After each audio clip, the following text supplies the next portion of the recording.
All right, guys, we're back. Coach Roel here with Kathryn East. We are actually, this is the second part. The first part of the interview is actually over on self-storage investing, the website self-storage investing, and the YouTube channel with Scott Myers. And so if you want to know a little bit more of Kathryn's background on the self-storage side, hop on over there to make sure you catch up and then come back here. But yeah, welcome back, Kathryn. We want to chat with you a little bit more in depth about a couple other things. I love it. Let's do it. You have a business. So quick little recap. You're a business consultant, first and foremost, I and am. you specialize in self-storage investing. What would be your, I guess, your approach when you're helping new self-storage investors or owner operators? And then, oh, we didn't actually talk about this previously, but why did they call you the wolf? So pick and choose which direction entry point you want to go with. Right. Where are we starting? Okay. Well, they call me the wolf because, or the fixer, or, the wolf of Wall Street, literally because what I specialize in doing is taking a facility that is either brand new, and I don't mean brand new as far as development goes. I mean brand new as far as it's a new owner who's never done it before. I take those facilities and I walk with those clients all the way through their operations to make sure that everything is set up as efficiently and as perfectly as can be. They call me that because not only am I that type of person, and I do that for my students and my clients, but my personality is a little, as you can see, I mean, I'm wearing a t-shirt that says oneness with a jacket. I'm a very out of the box thinker.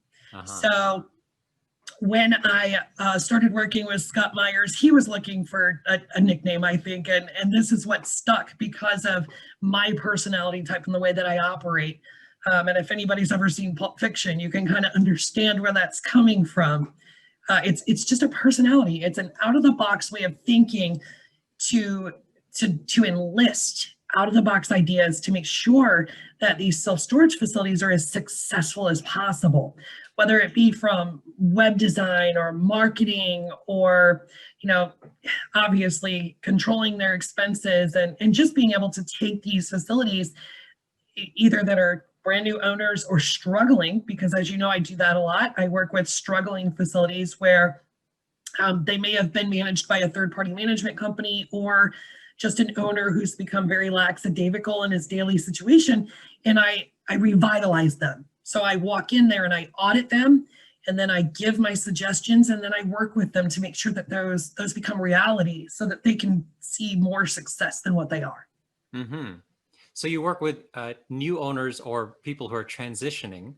That's interesting because, say, for example, somebody was an owner of a facility for a while, and maybe they have fired their previous property management.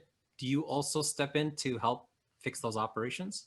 I absolutely do. Matter of fact, that's primarily been what I've done for the past year outside of helping brand new investors learn the business and learn how to underwrite those facilities based on those out-of-box ideas that keep us going and keep us in the momentum. But yes, I've been fixing operations for the past year for different facilities across the country and now managing them. Mm-hmm. And we've seen a significant increase across the board. So we're very excited that these new ideas are just really showing through. So a quick kind of recap. Why is it that self-storage, would you say, why do you think self-storage as an investment tends to do better in recessionary periods than, say, traditional residential real estate? Well, because anytime that there's, let's say, a recession or that there's a major catastrophe, the first thing that people think about reducing their income is, unfortunately, their homes. Or, things get very hard at home, and so divorce situations happen. There's a number of reasons why we see it. But if you were ever to work in a facility as a manager and work with customers consistently, you understand that you're kind of their psychiatrist. So you get to hear all these backgrounds and all these stories of all these things that are happening. Self-storage is not a want, it's a need for these people. They have to have it. So, and it's for one reason or another, but the reason that we see this happen is because their life is changing so drastically and they just don't want to have to give anything else up. And that's really the reason why. They just don't want to have to give up any more of anything that they've already had to give up when it comes to the recessions and hurricanes and tornadoes. And they've given up so much. And even when it comes to a divorce situation, they're giving up their lives. And so they're refusing to give up their personal belongings. And that's where we come in. So how did you happen to specialize in self-storage versus any number of things? Because I know you and I have talked a couple times, and you could have chosen any area to specialize in. Why is self-storage, particularly self-storage facilities, why is that a passion for you? Well, okay, so I will tell you, because we actually have talked about this before as well. I was a self-storage owner. I was a partner. So when I left the large firm that I was working with, the seven facility portfolio, when I was leaving, they were working on their 8th. Now they have 9. So I'm still talking to them. It's great. It's wonderful for them. They had another facility in Jackson, Mississippi, and it was owned by a brother. And he didn't want me to stop working with him because he was seeing such good positive changes for his facility. Well, in lieu of a salary, I took part ownership rights because that's what needed to happen. And as I was working through my own investment, which I didn't have to put any capital up for, which is, that's always a huge misconception that you have to put up all this big capital to buy a self-storage facility. That's just not always the case. It's not necessarily true. So I found a passion for working through operations and working through the day-to-day and making sure that these places were operational through owning my own. And then I cannot imagine working in another industry at this point. And again, I do consult for other types of businesses. My cousin just opened up a t-shirt printing company and wanted me to come in and look at their operations and see what I could do to help them be a little bit more efficient. So I did. I can do that because once you get a philosophy for one business, you can apply it to others. Now, I will say it's very difficult to apply a screen printing company philosophy to a self-storage facility because it's such a big difference and the moving parts are so intricate. How about the opposite though? You're applying the self-storage sort of experience and systems and philosophies to the screen printing. How does that transpire? It transpires over quite well because again, it's still a customer service situation. But when you're talking about screen printing versus a self-storage facility, the moving parts are significantly less. But you can take kind of the operational mindset that you've now learned and you can apply that into their day-to-day operations and see what works and what doesn't. But again, you've got to be, or at least have someone on the team that has an out-of-the-box mind because like I said, not every facility is the same. As a matter of fact, not one facility is the same. You can apply only certain metrics to each facility that will be across the board. The rest of it, you have to come up with basically shoot from the hip on site, which I do a lot. I'm on the ground a lot. Now with self-storage as a commercial asset class compared to, let's say, a traditional strip mall with retail stores as tenants, how is that different, better, worse, more advantageous, pros and cons? Because on the one hand, in self-storage, you're storing people's treasures, wink, wink. That's true. And then on the other hand, with a commercial strip mall, for example, you're housing businesses, right? So there's people, they're not living there, but that's needed for making a living. That's true. What's the, I guess, pros and cons or caveats or, it seems like on the traditional commercial strip plaza side, the rents would be higher, right? But then on the self-storage side, rents are lower, but then you have facilities that are 100 to sometimes 1,000 plus. So that's can you true. Speak to that a bit? I can speak to some of it. Okay. So here's what I will say about the traditional traditional commercial retail spaces versus the self-storage side.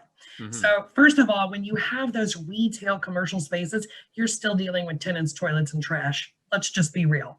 Right. You're still having to do that because you're still in a landlord situation. For real, it's not just they're storing something there. They're there day to day. So no matter what, you're responsible for every single thing that happens, whether it's your fault or not. It's unfortunate. So the legalities of that type of business versus running a self-storage facility are significantly different. And you take on a lot more risk when you're dealing with commercial retail than you do if you're just housing someone's belongings at a self-storage facility. And how we negate some of that is we require our customers to have insurance because we tell them flat on their release, we don't have anything to do with your items, so deal with it. But also the growth potential when it comes to the self-storage side is significantly better than a retail commercial side, obviously, especially if you have in any situation where you have land to add value. And that's another thing, the add value that you can do to self-storage is significant compared to your retail commercial space. Your retail commercial space, you're locked into a lease, could be up to 5 years, and you actually hope that those tenants do a 5-year lease until you look 3 years in and you could have been making more off that retail space. Makes sense? So yeah, you are making more money on the front end by charging $650 for all of that space, or at least you think you are, because you've got to think about price per square foot at that point too. If you would have broken that down into several storage units, you'd probably be making more per square foot. Right. Which is why we see so many conversions these days, conversions of retail space and commercial buildings. So there is a significant upside to investing in the self-storage sector versus that retail commercial sector. Now it's interesting, you two words that I really notice you mentioned is they add value. As you know, I like to preach in many different circles, rules of investing in really any asset class. Rule number one, as I've learned from one of my mentors, is make money in the buy. That means buy it at a discount, because your initial negotiations presents one of the greatest opportunities for you to make money right off the top. And then rule number two being add value. So you mentioned add value opportunities for self-storage, but for the uninitiated, what are some really simple examples that I guess an everyday person can wrap their head around? How do you add value to a self-storage facility? Of course. Well, I absolutely agree with your statement that you need to buy at a discount. That's for sure, because that's number one add value is you bought it at less than what it was actually worth because it either A, wasn't producing the numbers that it could have, usually because their operations and their management's kind of out there, which we love those places because guess why? They didn't do the add values. They didn't put in locks, boxes, and moving supplies or truck rentals or, just tenant insurance, or they didn't raise rates like they were supposed to, which is the biggest add value that we see when we're looking at self-storage facilities on a normal day-to-day basis we have to know how to underwrite the facilities to add the value in the first year. So right away, that's our largest add value opportunity when it comes to those rate increases, the tenant insurance, everything that we're able to do.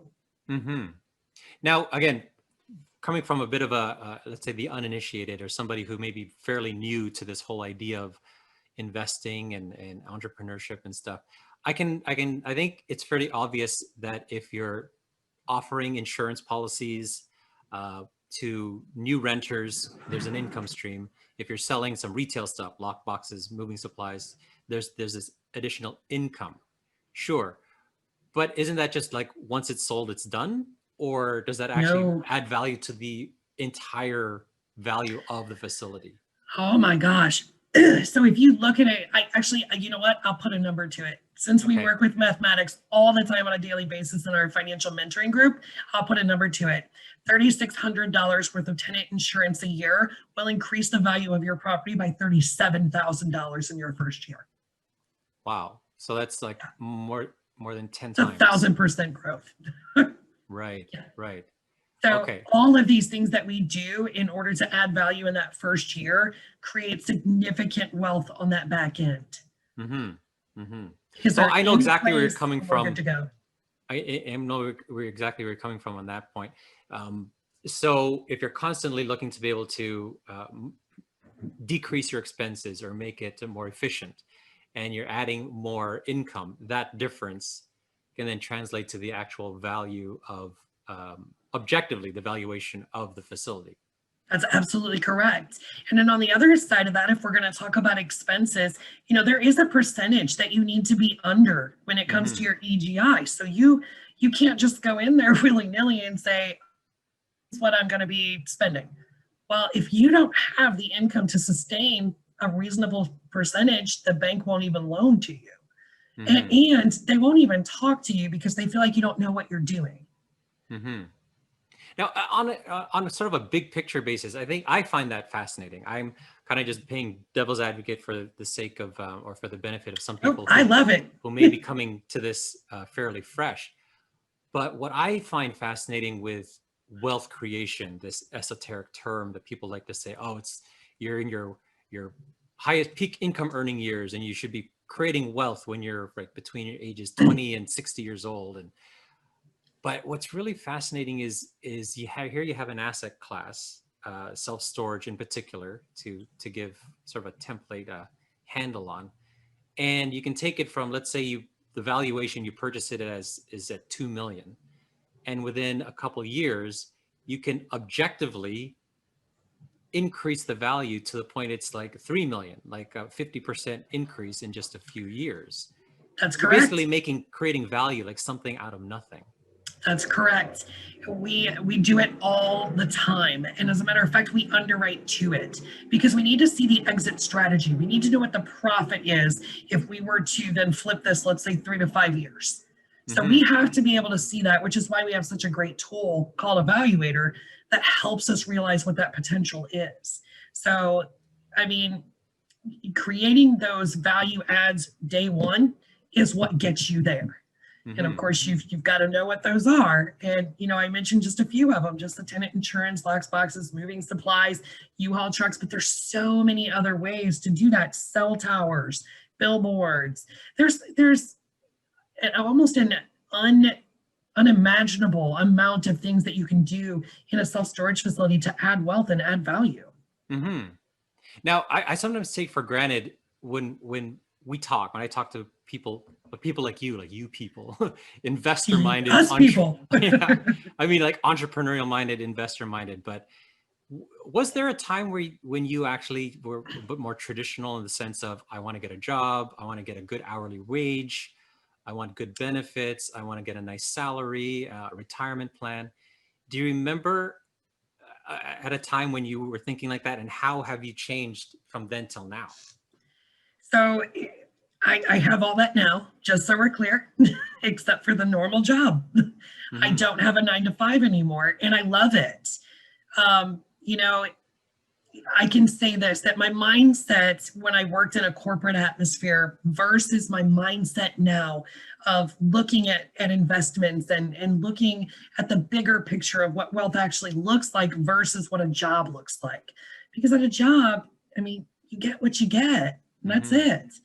But when you're able to go out there and really look at investment opportunities like self storage and see the add value and the added wealth that you can provide to your own life, not only on a financial level, but just on a personal level, Mm-hmm. it's incredible. So my mindset has changed significantly in the past several years because Mm-hmm. I've been in the self storage industry now for 15 years. Mm-hmm. Mm-hmm. Well, even in terms of your own, like the tools available to you, right? I'm Oh, getting at is, I remember, even just personally speaking, that my value that I would bring to, say, a client or an employer is my time, and my time is worth X amount. But then for me, it just stopped there. But now, kind of being an investor and being on this side of things, yes, as a consultant, there is the time for dollars aspect of it, but your knowledge, you can directly see that the time that you're able to dedicate to a project or turning a facility around can actually translate to literally hundreds of thousands, if not millions, in value.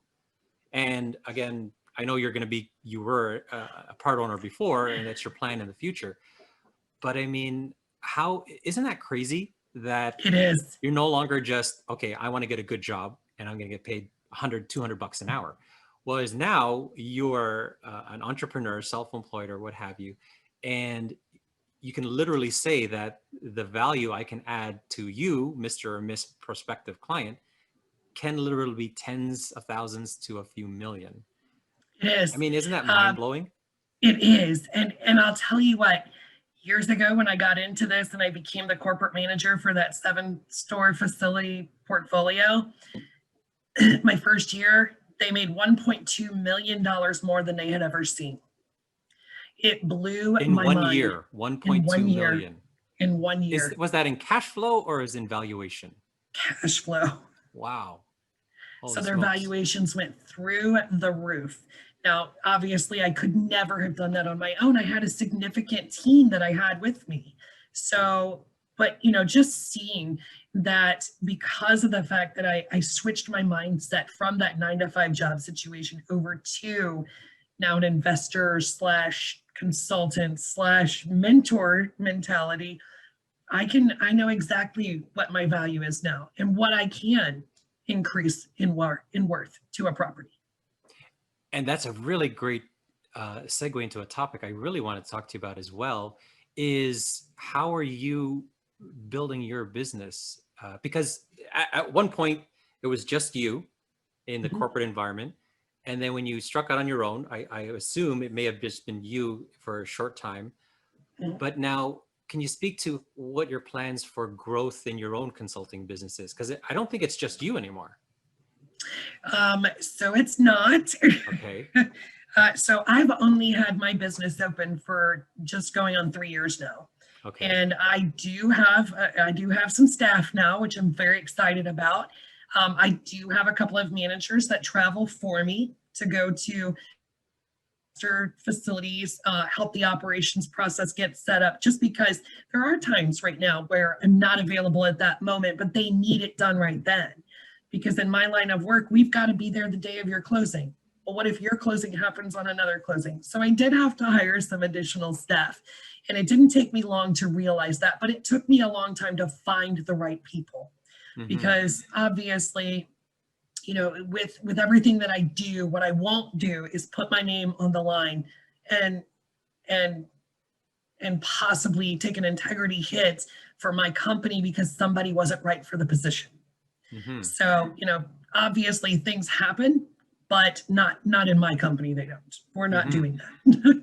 And was that a conscious decision on your part in terms of hiring additional staff or support, or was it like I just have no choice and it was just you kind of figured that out? Or was it both? It was kind of both. Yeah. So like last year, so in 2019, I noticed that I was starting to be gone a lot. So every month I would be gone on these long adventures and I wasn't home for 8 months. And I thought to myself, this is crazy. Why am I working so much out of town? I mean, I do a lot of things, most of it, with COVID in 2020, now I'm mostly on Zoom calls. Which is working. We've adapted. That's how we do it. We just adapt and we excel. That's how that works. But it was kind of both. So I noticed that I was just, gone too much from my family and gone too much from my normal day-to-day life and said, I really need to start looking for people. And then in this past year, I've just gotten so much more busy and I've been doing so much more to help new students and new clients that I really like focusing on the helping of the new and letting someone else run the rest of it. Yeah, because it's something that I've mentioned to people as well. When you have a specialist who's so good at what they do, sometimes, and I'm sure you could probably relate on certain levels, is that it's hard to be able to delegate to somebody else. When they cannot do, there's a knowing smile there. When you know that they cannot do as good a job as you could ever do. However, can you speak to a bit of the balancing act of the give and take? Like, there's only so many hours in the day that you have. And if the whole business depends on you and just you, I think you're going to hit a ceiling. Yes. So how do you deal with that give and take of, okay, I'm going to delegate to somebody else and hopefully they can do 80 to 90% as good of a job and I'll just kind of manage the rest. What's your thought process with that? So I understand that conceptual type of thinking, but I don't really operate that way. Okay. Instead, what I've done is I have found very specific key people who excel in certain areas, and those are the areas that they're doing, because they will do it as well as I do, because that's what their passion and their drive is. Okay. And so I've literally said, okay, since this is your strength, yes, we will work on your weaknesses, but not on a day-to-day. That's not going to happen. You're not going to handle my clients in that, because you're just not ready for that. But wherever their strengths have been, that's where I've put them. And that's what I've handed over.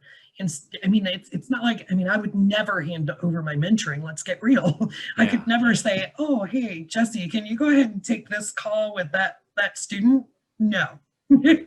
But what Jesse is really good at is correspondence and keeping track. So she's almost like a project manager for me. So she keeps my schedule tight. She makes sure that things are going the way they're supposed to. And she's not a virtual assistant. She's actually a manager at a facility. And so she does a lot of my correspondence for me to kind of take that off the table, because she's so good at it. I just, the way she writes is impressive. Mm-hmm. And then I have Joey, who is just the most incredible manager I've ever met. She can literally almost as good as I can walk onto a property, her and her husband walk onto a property and literally list at least 95% of the issues with one walkthrough. Oh, wow. So your approach in terms of, I guess, leveraging and filling your team to help you with your business is really to be able to find people who can specialize in one aspect and do it as good, if not better, than what you can do? Yep. I'm learning things every day. I'm not the know-all, that's for sure. And of course, being known as the wolf doesn't mean I know it all. It just means that I know how to either delegate what I can't do to the right people, or I just know my personality and how to do it myself if it needs to be done. That's all that means. Mm-hmm. Mm-hmm. It gets done regardless, and it gets done to a level that the expectation is there. Awesome. There's a two-part question I kind of want to wrap up with. First part is basically like looking back to yourself 10 years ago, what would you, knowing what you know now, what would you tell yourself 10 years ago? And then I also want to ask you kind of, I guess, more of a lofty question, like what's your vision and what's your why and what drives you beyond the necessary, the money, not necessarily the money aspect, but what drives you to continue and what's your big goal for the future? So 10 years ago, if you could talk to yourself back then, what kind of advice or what would you tell yourself back then? Use more lotion. Moisturize more. That way the wrinkles stay away. Yeah. No, looking back, knowing what I know now, if I could go back and speak to myself 10 years ago, I would have said start sooner. Learn sooner. Learn this business sooner, because I didn't know then that I was going to just be so passionate about it. I didn't know this is where my life was going. I thought I was going to stay at that company for years. I figured I would just retire from there. I mean, the best thing that they ever did was tell me that they were going to cap off my income. And I was like, no, you're not.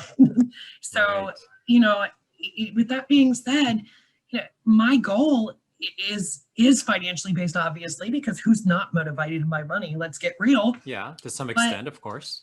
Right. But my goal and what drives me. So, you kind of asked what my why was. My why is because I have worked with so many clients in the past 3 years. And even before that, watched so many storage owners become complacent or not even learn what they needed to in order to make themselves successful, that I just got to a point where I said, I don't want people doing that.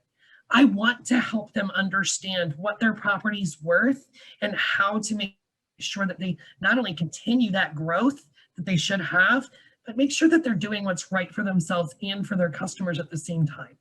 Mm-hmm. So that's kind of my why I'm in the business itself. On a personal level, I have a daughter who's about to be 21 in 2 weeks, and she is wrapping up her 3rd year of college, which is, I'm just in awe of her. And so I've always, as a single parent, just wanted her to be very proud of her mother. And she's extremely proud of me.